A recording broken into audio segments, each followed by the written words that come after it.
Hello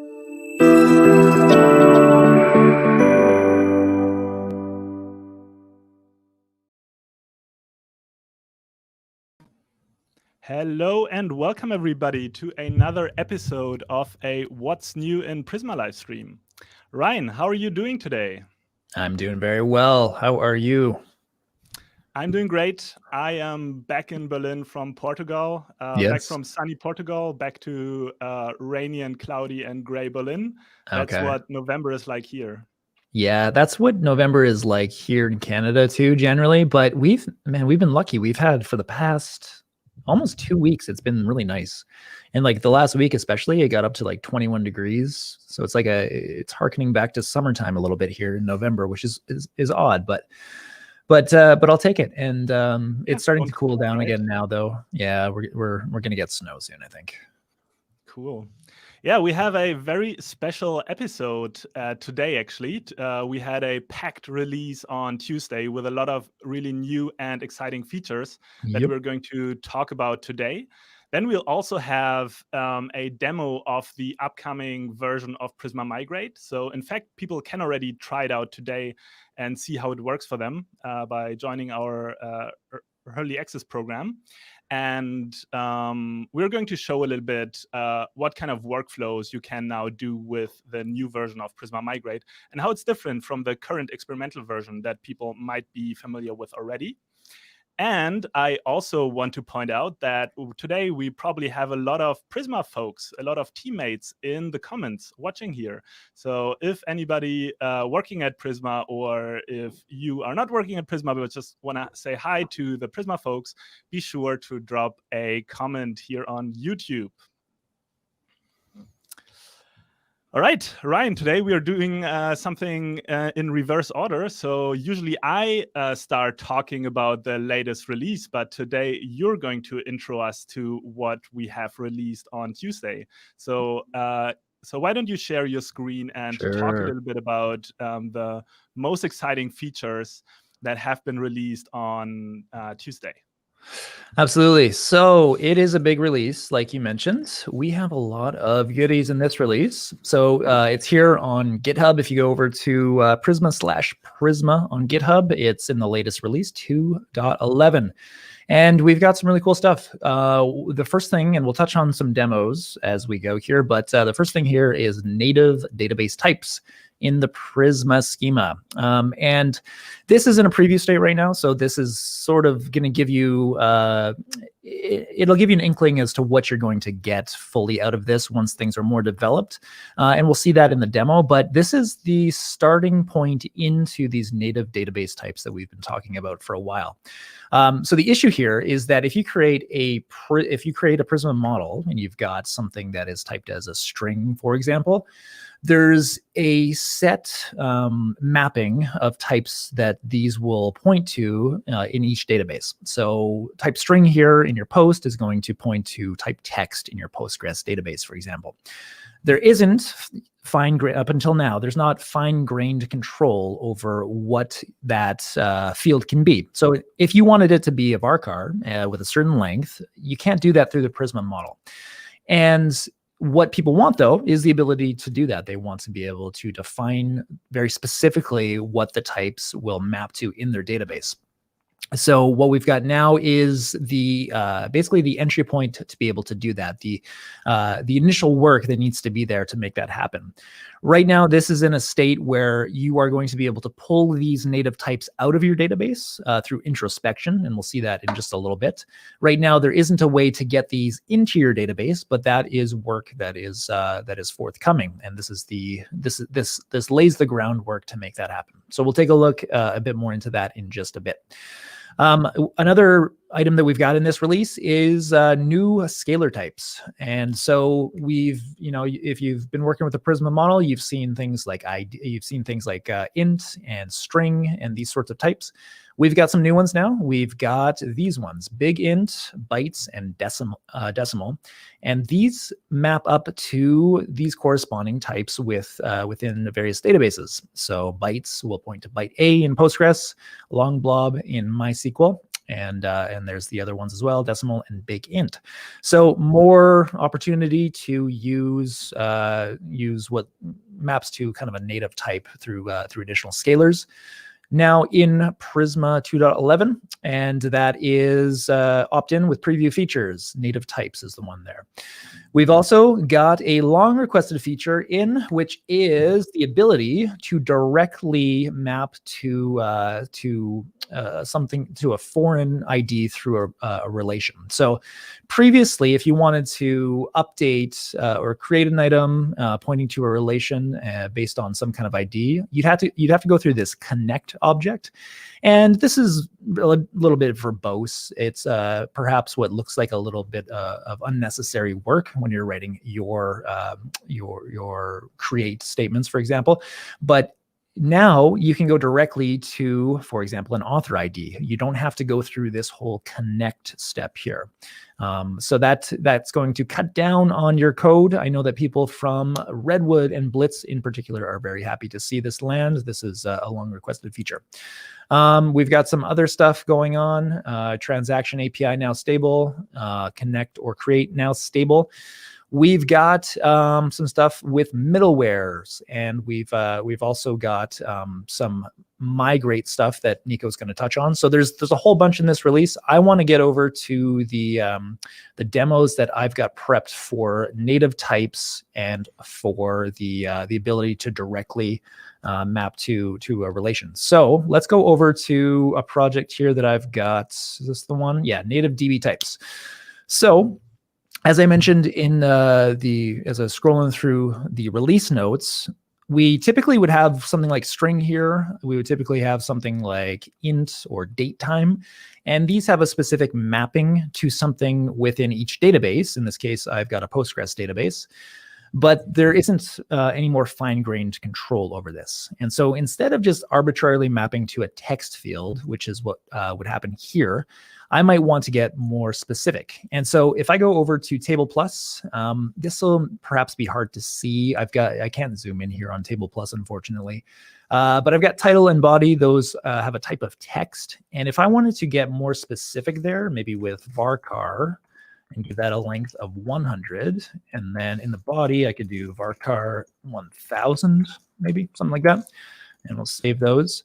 What I can now do is I can come over to my project and I can opt in to that native types preview feature. So I can say preview features equals native types. And then I'll save that. And I will come down and do npx Prisma intro spec. And what we have here now is native database types. So this is the API for it within your Prisma file, your schema. It's going to be @db.yourtype. And then for those types that have more specific configuration, like varchar being of various lengths, you can set the length within here kind of as an argument, if you will.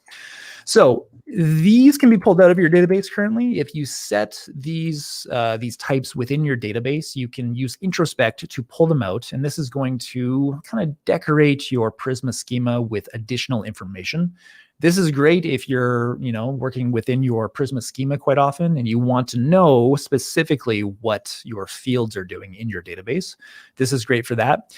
Currently, you can't come in here and have a new field, something like excerpt, right? And it's a string with an @db varchar, something like 30.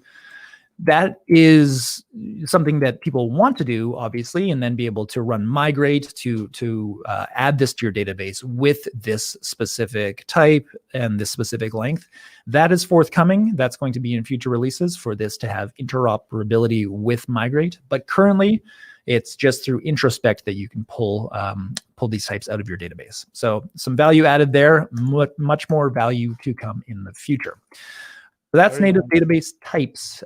We can also take a look at the other new feature that is ready, which is direct access to be able to operate on relations. So, for example, I'm just going to close that. I don't need that right now. I've got this SQLite database in this case, not opting into any preview features. And if I come into like my server here and I wanted to create a post, I've got this function here to create a post. I've got this author ID coming in as an argument, and that's a number. It's a number because I want to take that author ID and I want to use it to say that when I create a post, I want to relate it to a specific author. And author ID is typed as an integer here. So coming over to my server, what I could do is something like this: return await Prisma create, return await Prisma post create. And I would pass in some data. I'd have a title, my post. I'd have a body, my post body. And I'd want to relate it to an author. So in the current default that you get out of Prisma, you have to say that author would be like this. You would connect your author to an ID, and that would be your author ID. So this is the way you would actually go about making that relation happen. However, it's much nicer if you can just directly add that author ID. Since it's a field here through Prisma, we've got this author ID field. It would be nice if you could just add it directly. And so you might want to do author ID, basically points to author ID. Right now, you're not going to be able to make that happen because the input types that are expected here that are generated through TypeScript aren't going to allow for that. So what we can do instead is we can opt into this preview feature. So coming over to clients, let's say preview features is going to equal, and it's, I need to just double check. I think it's unchecked scalar. Yeah, exactly, unchecked scalar inputs, yeah. Unchecked scalar inputs. Let me just copy and paste it. Where did it go? There it is. Unchecked scalar inputs. And I'm over here. So unchecked scalar inputs. We'll save that. We'll regenerate the client, npx Prisma generate. And we're good there. Coming back over to server TS. Now we're good to go. So author ID works there. And we can just get rid of that second side. We can directly add author ID to this creation, this post creation. If we take a look in node modules and we go to .prisma and into index.d.ts, let's take a look for post create input or post input maybe. So author create, what was the specific type that I was looking for? Create args maybe. In any case, what we're doing now that you'll see is we're using this this XOR type, which is saying that we can accept two different kinds of input essentially for cases where we're creating a post, right? So what, and you can maybe see it here. No, that's not the right spot. So what's happening now is it's saying that the input that's accepted here to the create is going to be data shaped to how your Prisma model is shaped, or with the connect, the whole connect thing that we saw before, or another shape that just has author ID being directly addable like this.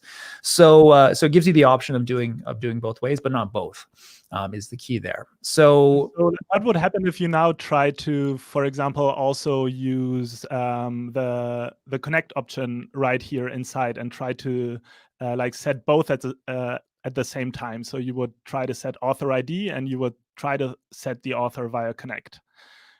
So like that's the case where now TypeScript should be yelling at you, right? Because you're now kind of violating exactly that constraint that you just explained, that you can either set it directly via the author ID, via the key, or you use the slightly more verbose connect API for that. Exactly. Yep. Yeah. So you can do one or the other. And I think in many cases, to clean up your code, your Prisma create calls, you can opt into doing a direct create like that instead of having this connect stuff. And it's going to make your code a bit cleaner. It's a quite often requested feature, and it's here under preview now. So go ahead to check that out. Once again, you will need to opt into unchecked scalar inputs to make that happen.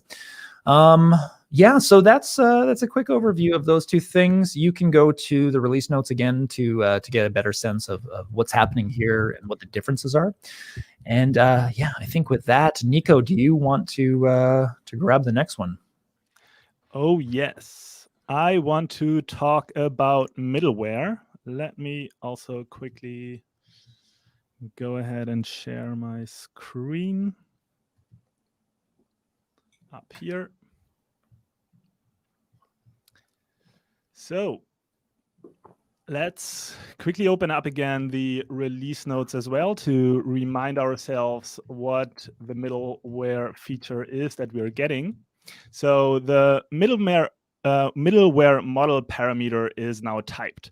And before we talk about what that means specifically, I just want to quickly recall a little bit what middleware actually is and how it's being used in Prisma projects. So here on the left, I've pulled up the documentation for middleware, and effectively what middleware in Prisma is this $use function that you can call on the top level on your Prisma client instance. And what you're passing to that function is another function, which is your middleware function, which is intercepting the life cycle of your database query, so to say. So it whenever you now would send a query with this Prisma client instance where you previously called use like this, this function is getting called before the actual query is being sent to the database. And the kind of like classic use cases for this are things like performance monitoring or logging, but you can also use it to actually implement like functionality in your app, like soft deletes, for example. So it's really useful and super flexible for a variety of use cases. But so far, it wasn't ideal for TypeScript users because the params, the model that we've passed in here, hasn't been typed. And the what this effectively is, like this model here, it tells you for which model a Prisma query has been fired when this particular middleware function is invoked.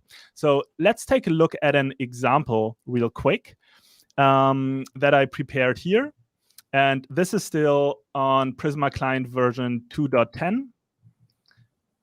So this is the old version where we don't have the type value yet. And here I'll just quickly run this script to show you what the output of that is going to be. So because I'm passing this entire middleware function here to use, this is being called before any Prisma client query in my code. Well, in my code right now, I only have one Prisma client query. That's this one. It obviously queries for the model user.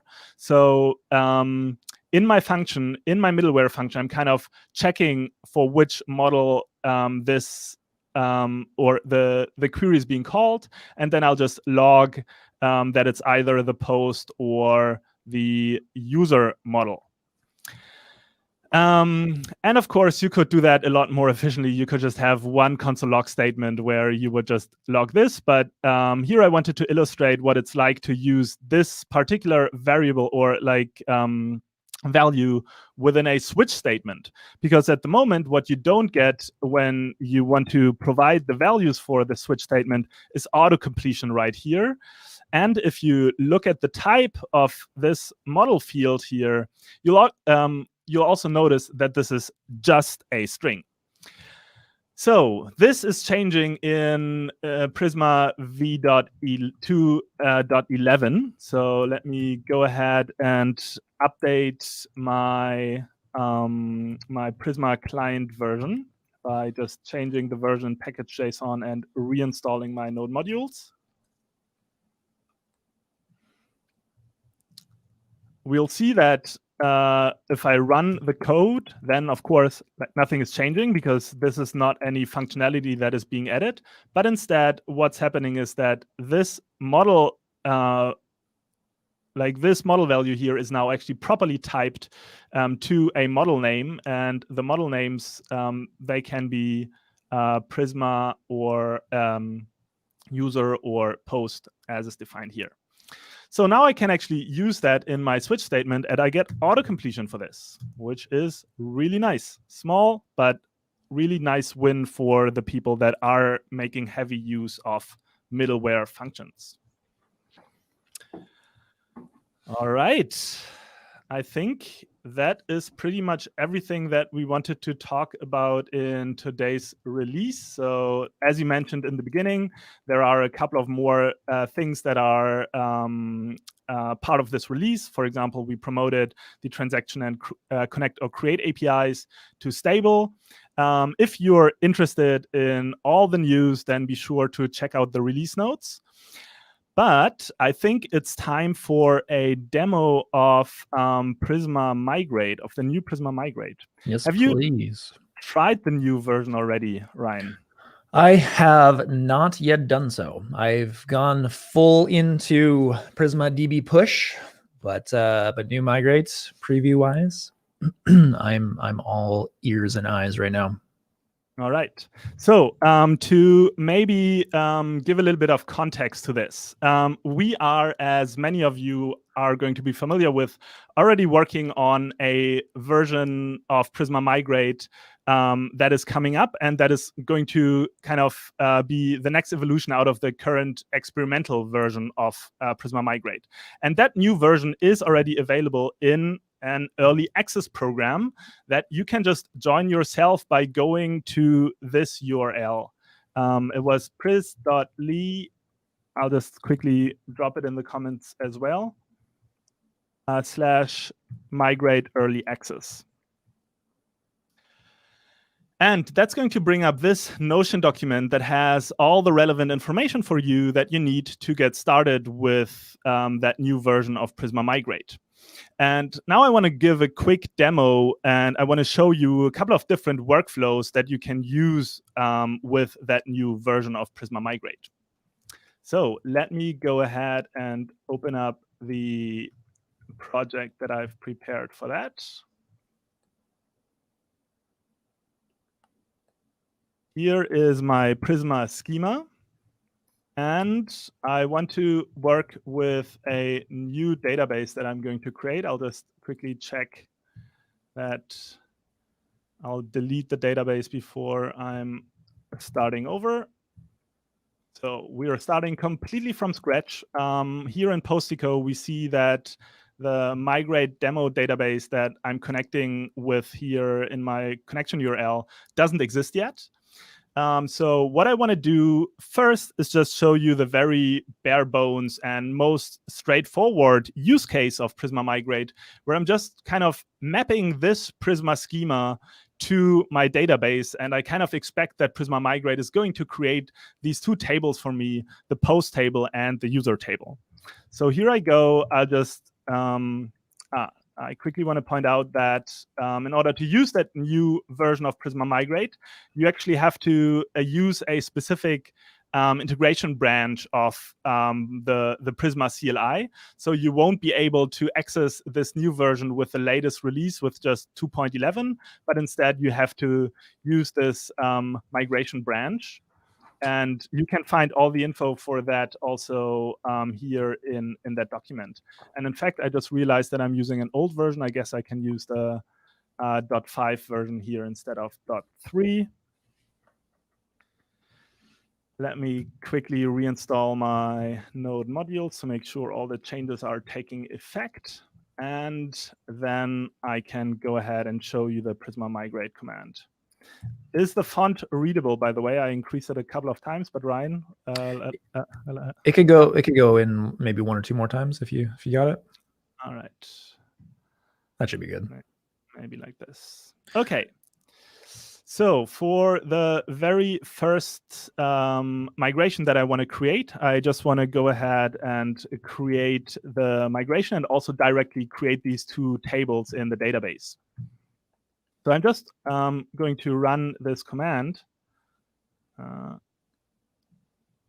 And it somehow should have it. Okay. I think it somehow took an experimental version. So maybe this didn't actually work out. Let me try this again. Package lock maybe was the key there. Yeah. I've done that many times. All right, let's see if it now takes the new early access version. And I'm just running npx Prisma migrate early access feature. Wait, what did I screw up that it's not taking this new version? Let me see if I can just I have a couple of ways how I just think I could just fix it. I'll just try this as the most straightforward one. And actually just go ahead and delete my dependencies like this.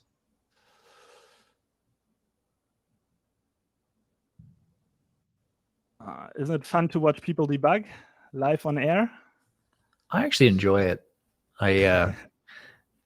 I've heard it many times from people too that they appreciate seeing people like figure out problems in real time. All right, here we go. So now I actually installed the right version of the CLI that's being invoked. It brings up an interactive prompt that is asking me for the name of the migration. And that name is going to be used on the migration folder that's going to be created on my file system when this migration is executed.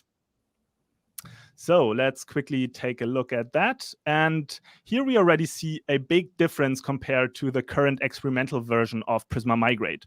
In the current experimental version, you wouldn't have a .sql file in this new migration folder, but instead you would have kind of proprietary Prisma files that define your database migration and the steps that were necessary to accomplish it. This has changed. We kind of realized that it makes sense to expose that SQL file, the actual SQL code that's ran against your database for a migration to the developers, because oftentimes you do want to make changes to this, or you want to add more capabilities, you want to reconfigure a relation, maybe something like this. And that's what you can do within such a migration file than manually. But at this point, the user and the post tables, they have already been created in the database. If I go back to Postico, we'll see that now the migrate demo database has been created, and also the post and user database as I talked about. So that was the very basic workflow of Prisma Migrate, where you would just kind of map the entire Prisma schema to your database with a single command. But what you can also do is you can create these migration files and make them part of your migration history without actually applying the migration already against the database. And that's what I want to show now. So here in particular, the use case that I have for that is seeding.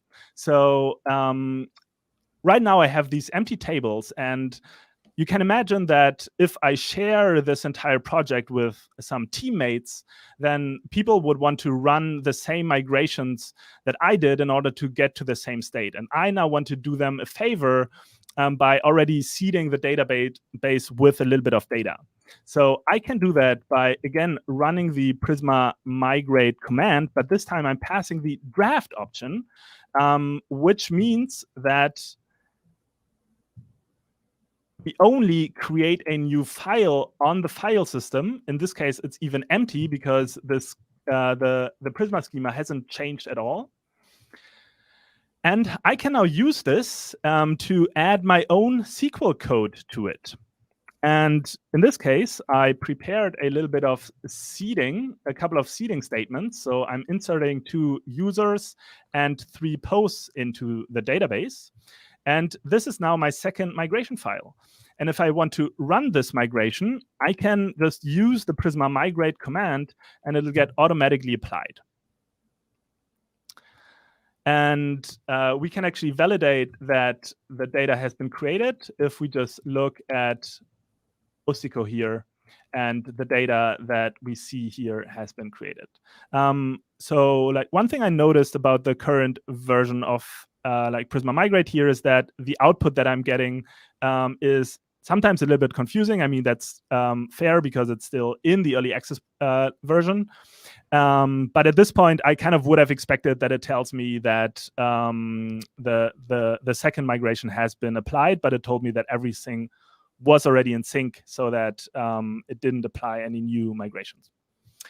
Anyhow, I now have 2 migrations ready. But now, you know this, Ryan, requirements, they change quite a lot. And in this case, the requirements for my application are changing as well. The client wants to split the name field that is currently containing the first name and the last name of the users that we're storing there. It wants to split that name field into first name and last name. This is a little bit of a contrived scenario. There are certainly names where we also would consider a middle name, or where the names are not that straightforward to split. But in this case, we're just using this kind of very simple scenario for illustration purposes. So the first thing that I'm doing for this is just I'm going to change my Prisma schema and add these 2 new fields to the user model. And to apply those, to apply that change against the database, I could now again just create a draft migration and then adjust that. But in this case, I actually just want to go and create these new fields in the database. And going back to Postico, we can see that the 2 new fields have been created. I could now theoretically also perform all the steps that I still want to do. And these are to actually split the values that currently live in this name column, split them up and insert them into first name and last name here, and then finally drop the name column. I could now theoretically already include that SQL inside this SQL migration file right here, but I really want to take my time and do everything step by step. So in this case, I'm going ahead and I'll go and create a new migration for the data migration that I need to perform, where I need to split the values from the name column into first name and last name separately. So that means that at this point, I'm just going to create a draft migration again, an empty one, because I didn't change anything in the Prisma schema. Migrate data. This is now the data migration that I'm going to perform. And the code that I can use for that, I have already prepared, where I'm just splitting the name column into first name and last name and inserting the values into the respective columns. So I added the code to this migration. And now in order to apply the migration again, I can just use the Prisma migrate command. I'm getting, again, the same message from before. But if we look into the database, we actually see that the splitting has been successful. And the first name has been moved to the first name column and the second name to the last name.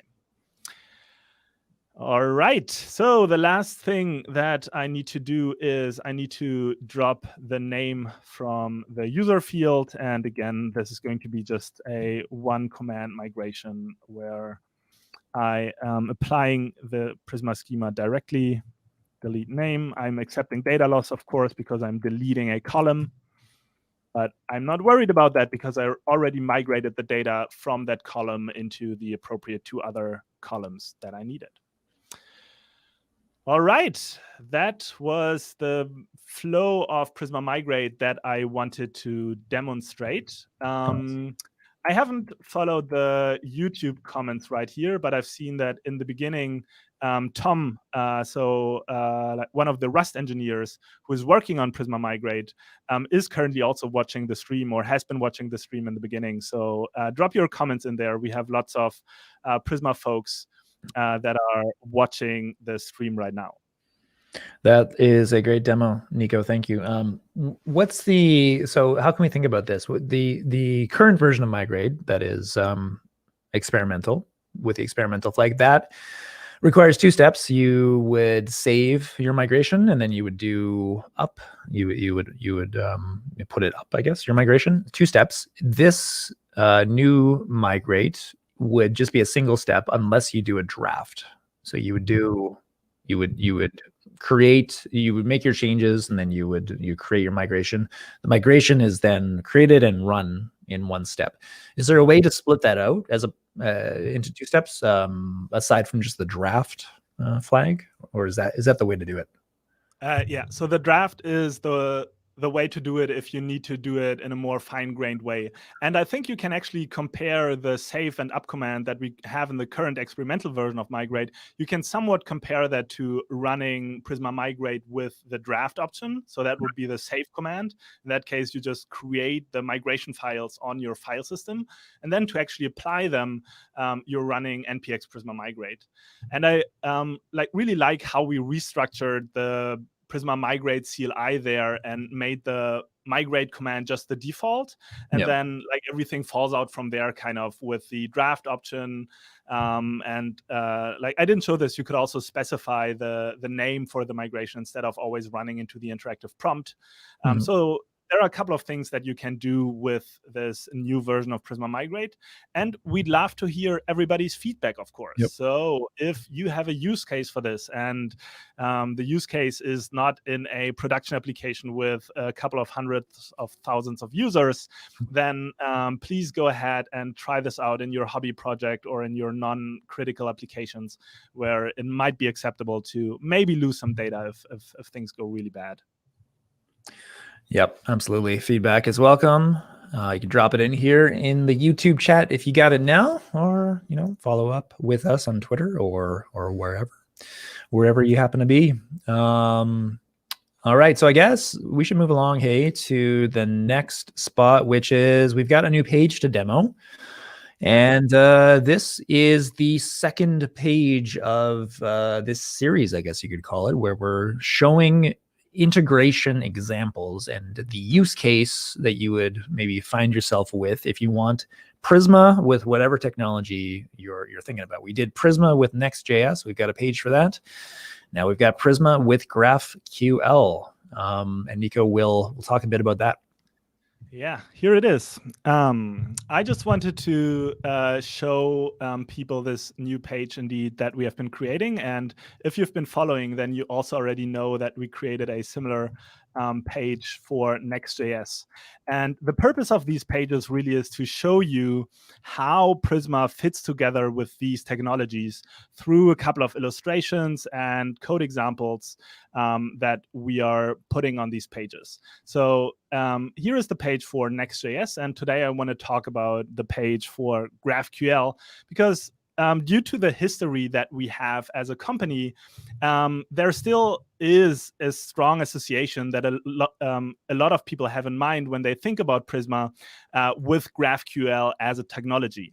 And that's because the previous iterations of our product, namely GraphQL and Prisma version 1, they both had this native GraphQL layer that would just effectively put a GraphQL CRUD API on top of your database that you can use, that you could then use for various purposes. And with Prisma 2, of course, we don't have this native GraphQL layer anymore. We only have the programmatic layer in the form of Prisma Client that you can now use to talk to your database. People keep asking us how Prisma and GraphQL actually fit together. So that's one reason why we created this page, to really explain to people how the two technologies can be combined. And of course, the most important thing about this entire topic is that Prisma is a way to access your database programmatically. And that means that when you're using it to build a GraphQL server, that it's going to be used inside your GraphQL resolvers. There is no magic auto generation of a GraphQL API based on your Prisma schema whatsoever. It's really just that you're getting a database client like an ORM that you can use programmatically to talk to your database. And when building a GraphQL server, where do you need to talk to your database? Well, typically in your GraphQL resolvers. And because Prisma is basically just this database access layer inside your GraphQL server, it's also completely agnostic to the different tools that you would be using in your GraphQL stack. So really on the client side, it doesn't matter which GraphQL client library you're using, whether you're using Apollo client or Relay or Urkel. There are a couple of these different GraphQL clients that you can integrate in your front end. And no matter which one of these you're using, you can always use Prisma. And that's, of course, because they just depend on the fact that they can talk to a GraphQL API, and you can build a GraphQL API with or without Prisma.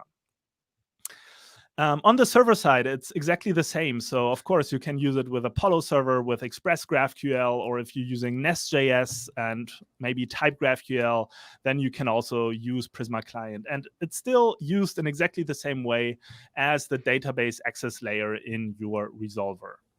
And of course, you can use it with all the databases that are currently being supported. So Postgres, MySQL, and Microsoft SQL Server, as well as SQLite. So let's quickly talk about the different kinds of use cases that you could come across when you're building a GraphQL server. And it kind of relates a little bit also to the fact that like Prisma can really be used with all the favorite tools that you already have in the GraphQL ecosystem, because it really doesn't matter whether you're using an SEL first approach or a code first approach with Nexus or Type GraphQL if you want to use Prisma Client. So here, in fact, we give code samples for all three approaches, where we just have a very simple like a very simple demo GraphQL server to illustrate how Prisma is being used. So in this case, we're using make executable schema, which is kind of the default if you want to build a GraphQL server in an SDL first way. What SDL first basically means is that you define your GraphQL schema separately from your GraphQL resolvers. And then you call this function to merge the two together. That's the essence of the SDL first approach. You define your type definitions, then a resolver map, and you're mapping both to get your GraphQL schema. The GraphQL schema, which can then be fed into no matter which server you're using. In this case, you're using Express. With Nexus, it looks very similar. So here, notice in the GraphQL SDL first approach, where you're using Prisma is inside of the resolver function to talk to the database and resolve the users that are being returned from the database. The same is for Nexus. So here we have a code first approach. That means that we don't spell out the GraphQL schema definition as a string. Instead, we just create these object and query types using the Nexus API. And that allows us to build up our GraphQL schema. And in this case, we define one field on the query type, all users as before. And again, we're using Prisma Client inside of the resolver to talk to the database and resolve incoming queries. And the same for Type GraphQL. If you're using Type GraphQL, here is a code snippet for what that would look like. You define your object type, again, also using the Type GraphQL API. And then inside your resolver, the all users resolver in this case, again, you're using a Prisma client to talk to your database. What's interesting to note is that for both Nexus and Type GraphQL, so for both code-first approaches, there are dedicated libraries that help you to leverage the information from the Prisma schema and lift it up into your GraphQL schema so that you avoid kind of code duplication, and you can basically directly expose your Prisma models directly via GraphQL. And not only your models, but you can also have basically auto-generated CRUD resolvers, which allows you to spin up a CRUD GraphQL API for your database within just a couple of minutes, which can be super helpful, especially when you're just in a prototyping phase, or you just want to iterate quickly on your product, and you don't really care about how the API is designed in detail, and rather just need some way to kind of communicate with the API, with the database at that point. So that's probably when you would want to use these kinds of extra integrations. Of course, we have a couple of more, or a bit of more information on this page. So a couple of reasons why Prisma and GraphQL fit so nicely together.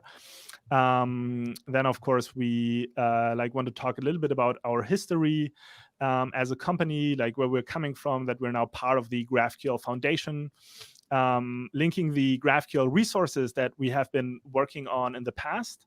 And then, of course, one thing that I want to highlight here is that you can order Prisma and GraphQL stickers absolutely for free from this page as well.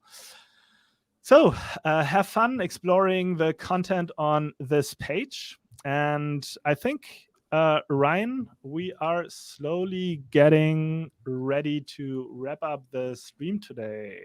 Yeah. Is there anything else that we should be talking about? Yeah, we can talk about a couple things that are coming up event-wise. So I'm going to share screen here. Let's share. And the first thing is this meetup here called Advanced TypeScript Trickery. So this is put on by us at Prisma, and you can find it here at meetup.com. It's /advanced TypeScript Trickery. And the idea here is like, it's kind of like open mic format, right? So you can register if you want to do something for this meetup. There's a Typeform link here. So if you go over to meetup.com, look for Advanced TypeScript Trickery, you can get over to this Typeform link. And maybe Niko, if you want to put that in the chat as well. And kind of just an open mic format to show what you're doing with TypeScript.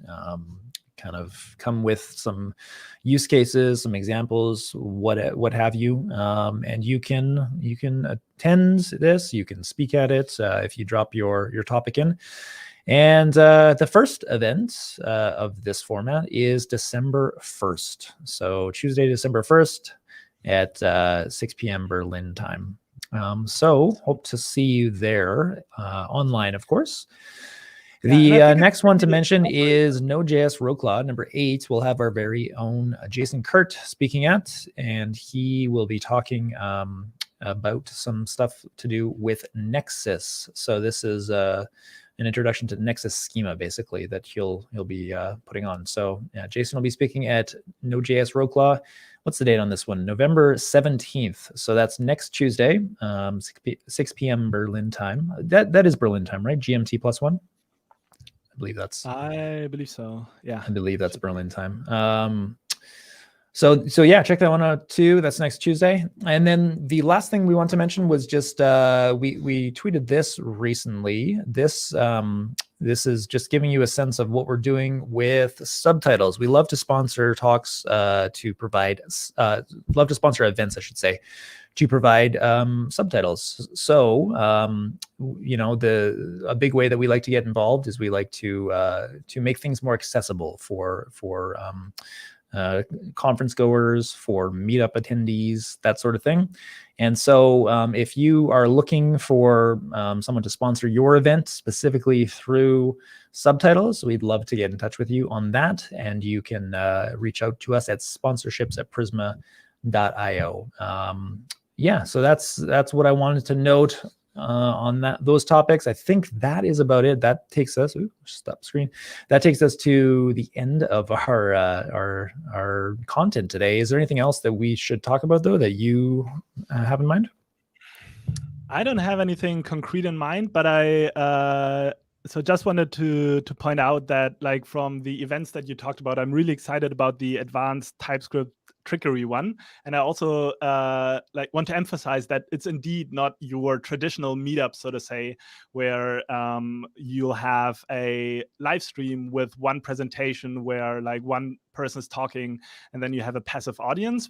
But on the other hand, this is really a lot more interactive. It's going to happen in a Zoom call, and everybody's kind of encouraged to share their insights and cool tricks that they found with TypeScript. So I think it's a really nice and interesting format that we're trying out there, and I really hope to see a lot of kind of TypeScript enthusiasts joining that meetup in I guess 2 weeks, 2.5 weeks. Yep. 2 weeks. Yeah, it's going to be good. I'm excited for that. And we should plug the Go client as well. That's an early access, right? Luca just mentioned in the chat. Anything to say there? I think we saw a demo of the Go client. I think it was a few streams back. But for those who maybe did not see that, you can use Prisma with Go. And what's the best spot to link to for that, do you think, Niko? We can send them right to the GitHub repo. Niko popped out there. He'll probably be back. In the meantime, I'm going to look for Prisma Go clients. There we go. Prisma client Go. So I will grab this link and put it into the chat. There's Niko. I accidentally closed the StreamYard. That's okay. So yeah, I've got the link here. This is Prisma Client Go and early access that we've got now. And check it out. If you were here a couple streams back, you saw a demo of it, how it works. But go and give it a go if Go is one of your languages of choice. Awesome. Cool. I think we're at the end, Ryan. It was great chatting with you today, and I am looking forward to seeing you again in 2 weeks. Yep, likewise. We will chat with everyone then. In the meantime, reach out to us if you have any thoughts, opinions, experiences, good or bad, with the new stuff that's come out in 2.11, and we'll update you on 2.12 in 2 weeks. All right. Have a good day, everybody. Bye. All right. Bye-bye.